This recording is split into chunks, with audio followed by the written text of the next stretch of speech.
Hello friends, स्वागत है आपका आज के न्यूज़ अपडेट में। न्यूज़ अपडेट स्टार्ट करने से पहले डिस्क्लेमर।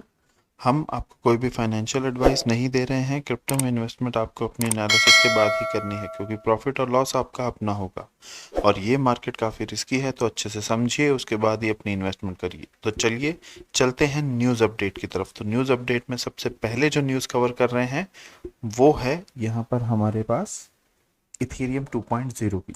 तो इथेरियम 2.0 का हमने आपको पहले भी बताया था कि जो इवेंट है वो आने वाला है। तो उस इवेंट में यहाँ पर जो बीकन चेन्स का ऑल्टर अपग्रेड है वो होने वाला है। तो ये पहला अपग्रेड होगा जो कि इथेरियम 2.0 प्रूफ ऑफ स्टेक के ऊपर जाने के लिए हो रहा है। और ये अभी के लिए एक छोटा सा अपडेट है, लेकिन ये काफ़ी मायने रखता है, क्योंकि ये एक बेस बनाएगा इथेरियम 2.0 के मेन नेट अपग्रेड के लिए। और यहाँ पर अगर हम बात करें तो एक पूरा जो सेटअप है इस अपग्रेड के लिए वो किया जा रहा है। और ये वो चाह रहे हैं कि भाई कामली जो है वो ये अपडेट कर दे, सो दैट कि आने वाले टाइम पर जो एक्चुअल इथेरियम 2.0 का प्रूफ ऑफ स्टेक का जो अपग्रेड आएगा वो इजीली हो जाए और उसमें ज़्यादा जो दिक्कतें हैं वो नेटवर्क को ना देखनी पड़े। और अगर बात करें तो ये एक मर्जिंग होगी प्रूफ ऑफ वर्क जो ईवीएम है और जो एक प्रूफ ऑफ स्टेक है जो बीकन चेन है यहाँ पर जिसकी हम बात कर रहे हैं। इन दोनों को मर्ज करके यहाँ पर एग्जीक्यूटेबल बीकन चेन बनाई जाएगी जो कि प्रूफ ऑफ स्टेक का फर्स्ट स्टेप होगा। तो ये होने जा रहा है 27 अक्टूबर यानी कि आज। लेकिन यूएस टाइम जोन में एग्जैक्टली डेट तो नहीं बताई जा सकती है, ना ही टाइम बताया जा सकता है, क्योंकि ये डिपेंड करता है कौन से इपोक पर होना है। और यहाँ पर अगर बात करें उस इपोक की तो इपोक है यहाँ पर 74240, तो 74,240। तो इस इपोक पर आते ही एल्टर जो है वो लाइव हो जाएगा, उसकी मर्जिंग हो जाएगी। अब इससे हो क्या रहा है, इथीरियम एट प्रेजेंट काफ़ी बढ़िया चल रहा है। ये अपग्रेड आते ही थोड़ा सा बेनिफिट उसको मिल सकता है। और उसी के साथ साथ एक जो सप्लाई शॉक, जो सप्लाई कम होने की बात है, क्योंकि जैसे ही स्टेक पर जाएगा एक जो जो माइनिंग है वो ख़त्म हो जाएगी और उसकी जगह पर मिंटिंग जो है वो स्टार्ट हो जाएगी। तो उस वजह से यहाँ पर इथेरियम काफ़ी बढ़िया जो एक मैं बात कहूँगा कि पोजीशन पर है और आने वाले टाइम पर बढ़िया गेन कर सकता है। और जो बात की जा रही है कि भाई ये 6,000 तक जा सकता है, तो डेफिनेटली ये 6,000 तक पहुंच सकता है। अगली न्यूज़ की बात करें तो बैंक ऑफ स्पेन ने यहाँ पर अपनी जो गाइडलाइंस हैं वो इशू करी हैं क्रिप्टो सर्विसेज के लिए। तो उन्होंने हर इंडिविजुअल या इंस्टीट्यूशन, चाहे वो बैंक हो या कोई भी कंपनी हो, जो भी क्रिप्टो की सर्विसेज में डील करेगी, उनको यहाँ पर ये नई रेगुलेशंस के लिए अपने आप को रजिस्टर करना है। तो चाहे उनको पहले कोई भी उन्होंने अपनी जो रजिस्ट्रेशन है वो कर रखी है, स्टिल उनको ये नई रजिस्ट्रेशन जो हैं, जो नई गाइडलाइंस हैं, उसके थ्रू अपनी सर्विसेज को पहले रजिस्टर करवाना है, जिसमें कि पूरी अच्छे तरीके से एएमएल की जितनी भी जो कंडीशंस उन्होंने रखी हैं उनको उनको फॉलो करना पड़ेगा। और उसके बाद ही वो सर्विसेज जो है वो प्रोवाइड कर सकते हैं स्पेन में। अगली बात करें तो सेम वे दुबई के जो रेगुलेटर्स हैं उन्होंने भी नई रेगुलेशंस अनाउंस करी हैं इन्वेस्टमेंट टोकन्स के लिए।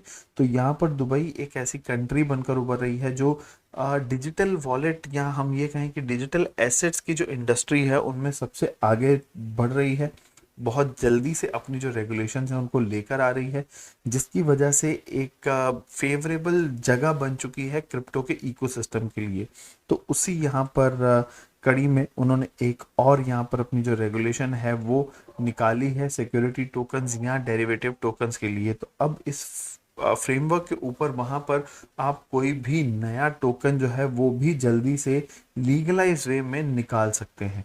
तो ये काफ़ी बड़ी बात है। यहाँ पर दुबई लगातार काम कर रहा है क्रिप्टो के इकोसिस्टम के ऊपर और अपने आप को ज़्यादा एक तरीके से सशक्त बनाना चाहता है, इतना बनाना चाहता है कि भाई कोई भी रेगुलेशन हो, कोई भी चीज़ हो, वो दुबई में हो सकती हो।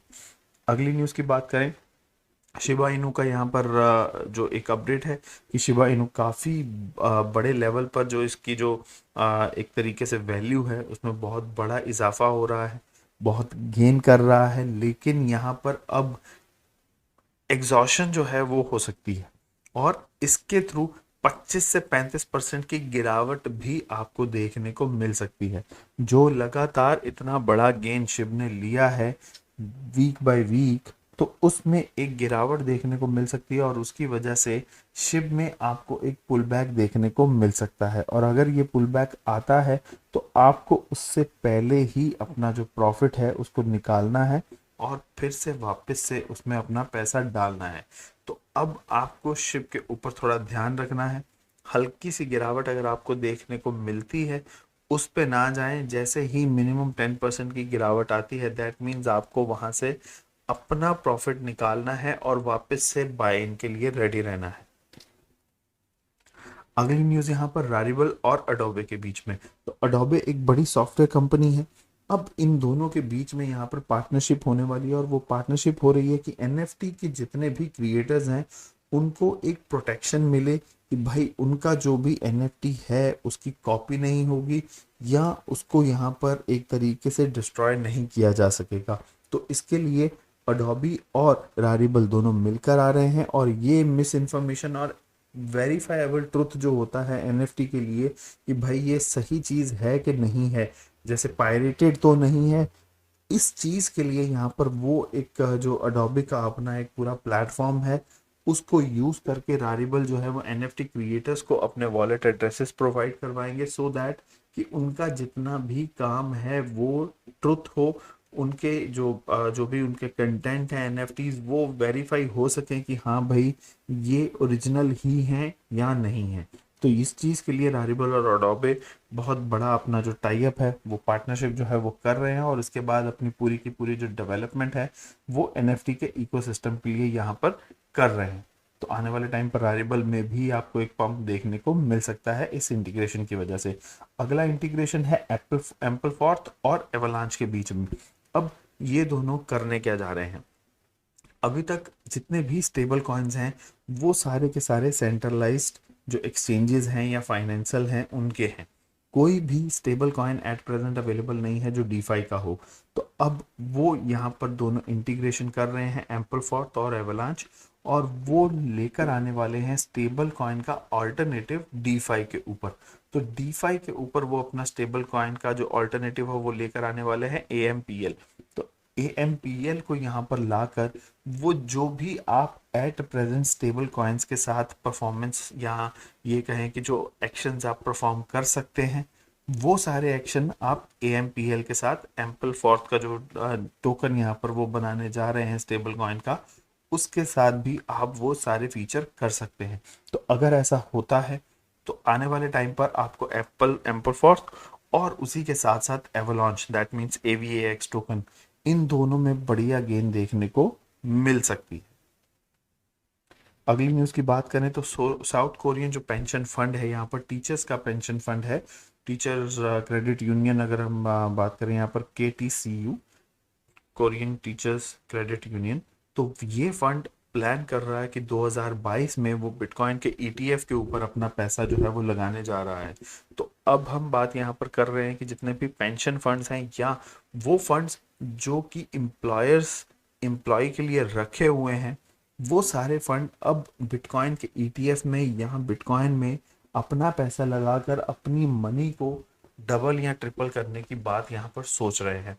और अगर ऐसा होता है तो ये वो पहले भी मैं आपको बता चुका हूँ कि इनसे उतना बेनिफिट तो नहीं मिलेगा इकोसिस्टम को, लेकिन एक शॉर्ट टर्म बेनिफिट ज़रूर मिल सकता है। जब इतना अमाउंट यहाँ पर आता है क्रिप्टो के इकोसिस्टम में तो जो वॉल्यूम है वो थोड़ी देर के लिए तो मिलता है और उसकी वजह से एक गेन देखने को मिलता है। वो गेन नो डाउट एक शॉर्ट टर्म होता है लेकिन बेनिफिट ज़रूर देता है क्रिप्टो के इकोसिस्टम को। अगली न्यूज़ की बात करें तो यूके के जो एफसीए है उन्होंने एक ग्रांट करी है रजिस्ट्रेशन क्रिप्टो के स्टार्टअप कंपनी है क्रिप्टेरियम। तो अब क्रिप्टेरियम जो है वो अपना एक क्रिप्टो वॉलेट यहाँ पर लॉन्च करने वाले हैं और उस वॉलेट में वो क्रिप्टो ट्रेडिंग भी अलाउ कर रहे हैं और पेमेंट सर्विसेज भी अलाउ कर रहे हैं। तो इसके चलते यहाँ पर क्रिप्टेरियम जो है उसको ऑल ओवर यूके का लाइसेंस मिल जाता है कि भाई यूके में कोई भी बंदा कहीं पर भी हो, चाहे वो लंदन में हो या किसी भी और सिटी में हो, तो वो एक्सेस कर सकता है क्रिप्टेरियम की सर्विसेज को और उसके थ्रू ट्रेडिंग कर सकता है क्रिप्टो की, और उसी के साथ साथ पेमेंट सर्विसेज में भी वो यूज़ कर सकता है क्रिप्टो करेंसी को। तो दैट मीन्स कि वो अपनी पेमेंट भी कर सकता है क्रिप्टो करेंसी के थ्रू। तो ये एक काफ़ी बड़ी न्यूज़ है यहाँ पर यूके की तरफ से। अगली न्यूज़ यहाँ पर जीबीटीसी और बिटकॉइन के ईटीएफ दोनों का कंपेयर किया गया है। तो इसमें बताया वही जा रहा है कि भाई जीबीटीसी जो है वो अच्छा परफॉर्म कर रहा है कंपैरेटिवली बिटकॉइन ईटीएफ के। तो लास्ट वीक में जो प्रोशेस का जो बिटकॉइन का ईटीएफ था, उसने अगर यहाँ पर वैल्यू की बात करें तो माइनस में उसकी वैल्यू जा रही है, 0.5% जो है उसका लो गया है। और वहीं अगर जीबीटीसी की बात करें तो उसने 8.8% का जो बेनिफिट है वो अपने इन्वेस्टर्स को दिया है। अगली न्यूज़ यहाँ पर स्टेलर तो नहीं मैं कहूँगा कि फ्लटर वेव और टेम्पो पेमेंट्स, ये दोनों मिलकर पार्टनरशिप कर रहे हैं और अपनी जो पार्टनरशिप है यूएसडीसी के साथ मिलकर स्टेलर के नेटवर्क के ऊपर वो एक एक पेमेंट्स का जो प्लेटफॉर्म है उसको बनाने जा रहे हैं। और ये वो बनाने जा रहे हैं यूरोप और अफ्रीका के बीच में, और इसमें वो स्टेलर के नेटवर्क को यूज़ करने वाले हैं। दैट मीन्स स्टेलर का एक और यहाँ पर इंटीग्रेशन, बड़ा इंटीग्रेशन पूरे के पूरे यूरोप और अफ्रीकन रीजन में।